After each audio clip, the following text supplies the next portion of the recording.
Olá, queridos, olá, queridas, tudo bem? Novamente, o professor Jefferson aqui com vocês. Vamos dar prosseguimento, à nossa aulinha de Físico-Química. Só lembrando o que a gente já fez até agora, a gente falou de relações numéricas, unidade de massa atômica, a gente vai sempre fazer essa revisãozinha para você não se perder, certo? A gente falou de relação entre quantidade de átomos ou moléculas, massa, número de mols, definimos a grandeza mol, fizemos a conversão de um para o outro, algumas regrinhas de 3 para a gente poder fazer isso, falamos de leis ponderais e leis volumétricas, relações entre massas e volumes de gases, a gente não falou de volume de líquido. Toda vez que tiver que trabalhar com volume de líquido, a gente precisa da densidade para poder transformar em massa. Não fazemos isso direto com uma relação volumétrica de gases, certo?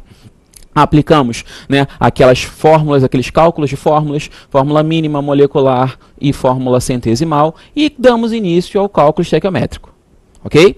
A gente, para poder começar a aula de hoje, o bloco de hoje, a gente vai revisar um pouquinho do cálculo estequiométrico. Só lembrando qual é o procedimento que a gente adota. Primeira coisa, a equação está balanceada?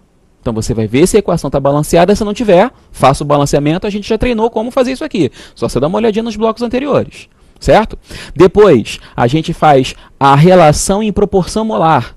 Quantos mols de cada um dos componentes participa da reação? Depois, a gente sabe transformar mol para massa, mol para volume se for gás, mol para número de átomos ou para número de moléculas. Então, o que o problema pedir para a gente vai fazer. Ok? Beleza? Então, a gente vai começar com um exemplinho para poder retomar isso e passar para alguns casos particulares de cálculo estequiométrico. Vamos lá.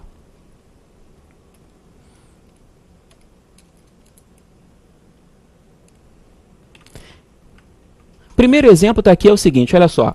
Sódio metálico reage violentamente com a água de acordo com a equação não balanceada. Ele já disse que não está balanceada, mas cabe a você sempre verificar isso. Então ele deu a reação do sódio com água, formando o NaOH, a gente conhece aí o hidróxido de sódio, a soda cáustica, e liberando H2. Considerando que a massa de sódio metálico que foi consumido é igual a 4,6 gramas, calcule a massa de hidróxido de sódio que foi produzido.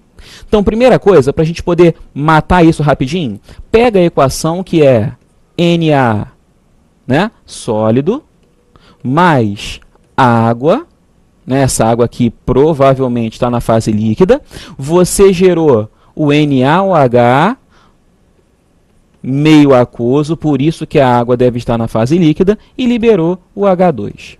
Tem que fazer o balanceamento. H2 é gás, aqui é gasoso. Tem que fazer o balanceamento. Como é que a gente faz? Lembra? Regrinha do macho. Ou seja, primeiro metais, depois ametais, carbono se tiver, hidrogênio se tiver, e na maioria dos casos o oxigênio fica por último. Metal aqui é o sódio, tem um sódio aqui, por enquanto não mexo. O ametal, não vejo, só vejo hidrogênio e oxigênio. Vejo que são 2 hidrogênios aqui, do lado de lá eu tenho 3. Certo? E aí, oxigênio aqui tem um. Como é que eu resolvo isso? Bom, já que eu tenho mais hidrogênio lá do que aqui, uma saída é você, de repente, fazer o seguinte, ó, coloca 2 aqui, porque você passa a ter 4 hidrogênios, bota 2 do lado de lá, porque agora você tem 4 hidrogênios. Então, olha o que aconteceu. Você passou a ter 4 hidrogênios, 2 aqui com mais 2 aqui, 4. Você passou a ter 2 oxigênios, aqui também 2 oxigênios. Mas aí você passa a ter 2 do sódio, você vem aqui, completa, bota 2 do sódio. Então, a tua equação balanceada está aqui. Na mais água, NaOH e H2. Ah, Jefferson, eu poderia simplesmente vir aqui e colocar um meio de H2? Poderia, mas tem gente que não gosta de trabalhar com fração. Em prova discursiva, normalmente, a gente não coloca a equação balanceada com números fracionários. Ele pede para a gente fazer isso. Então, você que vai fazer uma segunda fase específica, fica ligado nisso. Tá? Para uma prova objetiva, como você não tem que apresentar cálculo, isso aqui caberia perfeitamente para você fazer. Ainda mais que você não vai ter nada relacionado ao hidrogênio. Ele faz uma relação entre sódio metálico e hidróxido de sódio. O hidrogênio não aparece, eu podia fazer relação direta lá em cima. Mas para a gente poder treinar um pouquinho, está aqui a equação balanceada. Segundo passo, a gente sempre falou proporção molar. Então eu tenho 2 mols do sódio reagindo com 2 mols de água, produzindo 2 mols do hidróxido de sódio e formando 1 mol do hidrogênio gasoso. Ok? Bom, Quem me interessa no problema? Considerando que a massa de sódio metálico que foi consumido é 4,6 gramas, calcule a massa de hidróxido de sódio que foi produzido. Então me interessa o sódio metálico, me interessa o hidróxido de sódio. Detalhe, ele me deu massa do sódio metálico, então eu tenho que transformar 2 mols em massa em gramas. E ele pede a massa também do hidróxido de sódio formado. 2 mols passa para grama também. Então, repara, a gente fez a equação, balanceou a equação, escreveu a proporção molar, marcou no problema aquilo que nos interessa, sódio metálico e NaOH, e já designou qual é a unidade que me interessa trabalhar isso. Agora ficou mais fácil. Por quê? Porque ele me deu a massa molar do sódio e do NaOH. Onde tem mol de sódio, eu boto 23 gramas. Onde tem mol do NaOH, eu boto 40 gramas. Então, vamos lá, vamos fechar isso aqui. Olha só, a cada 2 mols, 2 vezes 23 gramas de sódio, você consegue formar 2 mols, 2 vezes 40 gramas de NaOH. Olha o que o problema te informa. 4,6 gramas de sódio metálico. Então, eu venho para cá. 4,6 gramas de Na e aqui X gramas do NaOH. Continha ficou fácil porque dá para simplificar, olha só. X igual a 4,6 vezes 2 vezes 40 sobre 2 vezes 23. Vou só corrigir aqui. Apagou tudo. Vamos lá. 2 vezes 23 gramas do sódio, 2 vezes 40 gramas do NaOH. 4,6 gramas do sódio e aqui X gramas do NaOH. De novo, X, 4,6, 2, 40, 2 vezes 23, certo? Certinho ali? A gente corta esse 2 com esse 2, certo? Aqui em cima, ó, esse 0 pode fazer essa vírgula sumir, ok? Ou se você preferir, nem precisa fazer isso, ó. Aqui, ó, 4,6 é 5 vezes menos que 23. Então, você poderia simplificar aqui, aqui daria 1 para 5. Ou então faz assim, ó, 4,6 vezes 40 é o mesmo que 46 vezes 4. Eu tirei o 0 daqui e sumi com a vírgula. Dividido por 23, aí fica tranquilo. 46 com 23 deu 1 e deu 2, 2 vezes 4, 8 gramas de NaOH. A gente volta aqui só para ver qual é a opção correta. Ó, 8 gramas, letra C. Ok? Então, esse primeiro exemplo foi só para a gente retomar o que a gente tinha visto no último bloco. Como é que eu pego uma relação simples em massa, ou em mol, ou em volume de gases, ou em número de átomos, ou em número de moléculas numa equação química? Só que aí a gente vai ter um probleminha adicional. Tem um outro exemplo aqui que a gente vai mostrar, que trabalha um caso particular disso, certo? Vamos dar uma olhada, olha só. A obtenção do chumbo é bem simples. Talvez isso explique sua constante presença na nossa história. Ele é encontrado na natureza principalmente na forma de galena, sulfeto de chumbo, que é o PBS. Para que a galena vire chumbo metálico, esse chumbo com número de oxidação 0, tá? É o chumbo neutro, chumbo metálico, é só submetê-la a uma queima com carvão. O calor liberado possibilita a reação do minério com o oxigênio do ar. Então, olha o que ele está dizendo. O PBS, reagindo com o oxigênio, formou o PBO e formou ainda 2 do SO2. Tá? Na sequência, o PBO formado reage com o carbono, do carvão que estava presente no início, e aí eu vou gerar o chumbo aqui, ó, neutro, com NOx 0, o chumbo metálico, formando aqui o chumbo metálico como ele falou mesmo. O chumbo funde a 328 graus Celsius e é muito fácil trabalhar com ele. Ok? Quantos gramas de chumbo metálico são formados? A partir de 2 mols de galena. Galena ele falou que é o PBS. O PBS aparece na primeira equação e o chumbo metálico só aparece na segunda. Então, olha o problema agora, preste atenção. A questão é, eu tenho 2 equações em sequência. A primeira serve para eu obter matéria-prima para a segunda começar. Certo? E o que ele coloca nessa questão é o seguinte, eu tenho 2 componentes relacionados como a gente sempre tem. Uma pergunta sobre um dos componentes e uma informação sobre o outro. A questão é que eles estão em equações diferentes. Percebeu isso? Então, olha bem, eu tenho o chumbo metálico que está na segunda equação. É isso que o problema pergunta. E eu tenho a galena que está na primeira equação. Isso é o que o problema informa. Como é que eu relaciono isso? Uma primeira saída é você fazer o seguinte, ó, Jefferson, já que o PBO é o componente formado na primeira e utilizado na segunda, descobre quanto você forma de PBO na primeira, com uma regrinha de 3, como a gente já sabe fazer, e depois usa essa informação para descobrir o chumbo na segunda. Perfeito, dá para fazer assim. Você só vai perder um pouquinho de tempo. Ah, então você quer dizer, Jefferson, que dá para fazer um pouquinho mais rápido? Dá para fazer um pouquinho mais rápido. Certo? Dá para você gerar o que a gente chama de equação global que representa o processo. E nessa equação global eu reúno as duas informações do problema. Certo? Então vamos lá. Quando o problema envolve duas ou mais equações sucessivas, esse caso particular é o caso de processo multietapas. Certo? É o processo onde eu tenho várias etapas envolvidas e a pergunta está numa das equações, né? A pergunta é sobre um dos componentes de uma das equações e a informação está em outra. Ok? Então eu tenho dois pontos base aqui. Primeiro, eu preciso chegar na equação global. Como é que eu faço a equação global? É o que a gente vai falar agora. Certo? Depois o procedimento é padrão, é como a gente já fez algumas vezes. Certo? Então, quando eu tenho duas equações ou mais de duas equações, onde a informação dada pelo problema é um componente de uma das equações, e o pedido do problema, a pergunta dele é sobre um componente de outra equação, você vai trabalhar normalmente com a equação global para ganhar um pouquinho de tempo. Fechou? Vamos ver como é que faz isso? Olha aqui. Ó, a primeira equação é 2 do PBS mais 3 do O2, 2 do PBS mais 3 de O2, formando do outro lado, só para conferir aqui, ó, 2 do PBO e 2 de SO2. 2 de PBO mais 2 de SO2. Provavelmente essa equação já esteja balanceada, porque ele já colocou os índices aqui na frente, mas vamos conferir. 2 chumbos desse lado, 2 lá também. Beleza.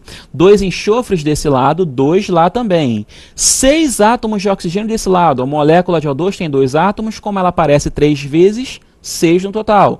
Eu tenho 2 aqui por conta dos 2 do PBO e eu tenho mais 4 aqui por conta dos 2 do PBO, do SO2. Então está fechado bonitinho. A outra equação é exatamente o PBO, né? Vou colocar aqui, ó. Apagou tudo. Botou aqui.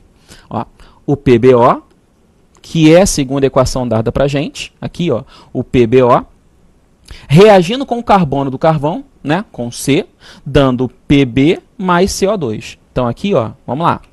PBO mais C, dando chumbo metálico mais CO2. Se você reparar bem, essa de baixo não deve estar balanceada. É só você reparar que aqui tem um oxigênio e lá tem 2. Certo? Vamos conferir aqui, olha só. A de cima está sem problemas, o PBO. A de baixo tem um oxigênio aqui e tem 2 do lado de lá. Então a de baixo você tem que balancear. Por isso que é muito importante que você verifique sempre isso. Tá? Então vamos ver aqui como é que funciona. Olha só. Vamos balancear isso. Tem 2 oxigênios daquele lado, mas tem um carbono e um carbono, um chumbo e um chumbo. Tá tranquilo. Para equiparar a quantidade de oxigênios, eu vou colocar 2 desse lado e vou colocar, né, para poder ajustar isso, já que eu vou ter 2 chumbos aqui, 2 desse lado. Aí fechou. Certo? Repara uma coisa, e isso é uma coisa que você sempre tem que fazer. Presta bastante atenção. Você vai ver na equação que o PBO é formado na primeira equação e é consumido na segunda. Para você conseguir obter o que a gente chama de equação global, é importante você garantir que o componente comum às duas equações, nesse caso o PBO, seja produzido na primeira e completamente consumido na seguinte. Tá? Porque ele vai ser um cara que entra na reação e sai em seguida para você formar outro produto. Ok? Então a dica é essa. O que você vai fazer? Você vai escrever as duas equações e vai obrigar ao componente comum às duas ser produzido na primeira e completamente consumido na segunda. Nesse caso você vai ver que não tem problema. No caso seguinte pode ser que a gente tenha, num outro exemplo. Mas olha aqui, repara bem na questão. Você percebeu que são formados 2 de PBO na primeira equação? e após o ajuste são consumidos, melhor dizendo, 2 do PBO na segunda. Então, se você está produzindo 2 e consumindo 2, eles já estão na proporção corretinha. É isso que você deveria ter feito, mas o problema já fez para você quando você matou o balanceamento. Então, o que a gente fez? Escreveu a primeira equação, já estava balanceada. Escreveu a segunda, teve que balancear. Nesse balanceamento, por acaso, não é sempre que vai acontecer, por acaso, você já teve o ajuste da quantidade de PBO formada em cima com a consumida embaixo. Se não tivesse, Jefferson, se lá tivesse 2 e aqui tivesse 3, você faria ajustes. Como assim? Se lá em cima fosse 2 de PBO, 2 de PBO, e aqui embaixo fosse 3 do PBO, você pegaria a primeira equação, multiplicaria toda por 3, a de baixo multiplicaria toda por 2, porque aí apareceriam 6 lá em cima, 6 aqui embaixo e o teu problema estaria acabado. Presta bastante atenção nisso, tá? Então fica ligado só nesse detalhe. Não é sempre que você vai ter que fazer esse ajuste, mas sempre você vai ter que verificar se ele está feito ou não. Ok? Vamos lá continuar então. Já que a questão já está praticamente encaminhada, o que a gente faz para chegar na equação global? Soma as duas equações. E aí você corta, como se fosse matemática mesmo, corta o que é produzido numa etapa e consumido na seguinte. Você passa a ter uma equação global, 2 do PBS mais 3 de O2 mais C, né? Produzindo do outro lado 2 do PB, 2 do SO2 e CO2. Essa equação é que a gente chama de equação global. Certo? Jefferson, essa equação global acontece? Porque se ela acontecesse de fato, para que eu ia dividir em duas? Percebeu a ideia? Na verdade, é uma equação representativa do processo. Tá? Ela representa o processo, mas eu não garanto que ela exista. Até porque, se você percebeu, dentro de reagentes eu tenho carbono e oxigênio. A probabilidade disso formar CO2 antes mesmo de eu reduzir o chumbo é grande. Então eu vou gastar o carbono e o oxigênio juntos e nada vai acontecer, ou muito pouco deve acontecer com o PBS. Por isso que eu tenho que trabalhar em separado, para ter o produto que eu estou esperando. Tá? Porque faz todo sentido a dúvida, né? Se eu tenho uma equação que representa o processo inteiro, por que eu divido esse processo em duas? Porque provavelmente essa reação não é rentável. Essa única reação não é rentável. Quimicamente falando, matematicamente falando, ela representa o processo como um todo. Eu sintetizo o cálculo, só isso. Tá? Bom, agora que ela está feita, procedimento padrão. Vamos ver aqui, olha só, presta atenção. Então, olha só. Proporção molar entre eles, 2 de PBS, né, 2 mols do PBS, vamos escrever aqui bonitinho, certo? Escrevendo a proporção molar para todos eles. Mas a gente sempre faz, cara, daqui para frente o procedimento é padrão. Tá? O seu grande diferencial nesse caso é que você tem que chegar à equação global primeiro. Então, 2 mols do PBS reagiriam com 3 mols do O2 e 1 mol do carbono, produzindo 2 mols do chumbo, 2 mols do SO2 e 1 mol do CO2.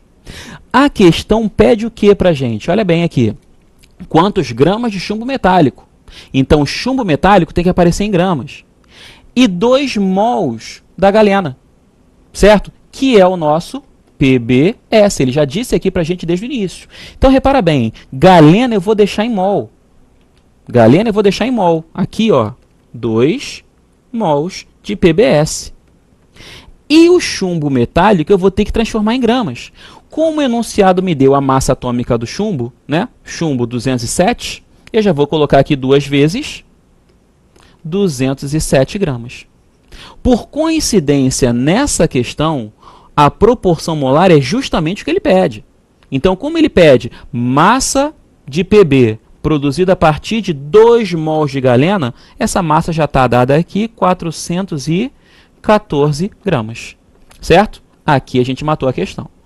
Certo? Ah, Jefferson, mas sempre vai ser assim? O que ele vai dar é justamente o que está ali na proporção molar? Não, e a gente já viu que não. Nesse caso, coincidentemente, o cara deu e deu uma molezinha para a gente na hora de fazer a conta. Ok? 414, só para a gente voltar aqui na resposta, opção correta, letra B de bola. Certo? Essa daqui que seria o nosso gabarito. Ok? Bom, então, repara bem. Nesse caso, processo multietapas, duas ou mais etapas subsequentes, o que você faz? Você tem que chegar à equação global, certo? A partir das equações parciais. Como é que você chega na global a partir das parciais? Vê o cara que é comum às duas ou mais equações, ou pega de duas a duas. O cara que é produzido numa e que é consumido na segunda, obriga essas quantidades a serem iguais nas equações. Soma tudo, corta, como se fosse matemática mesmo. O x aparece de um lado e de outro da equação, você não corta o x? Que é a mesma coisa. Corta o que é produzido e consumido na mesma quantidade e você já chegou na equação global. Chegou na equação global, o procedimento é padrão. Certo? Beleza? Ficamos por aqui nesse bloco. No próximo a gente continua a revisão e dando prosseguimento a esses casos particulares. Um abraço, até a próxima.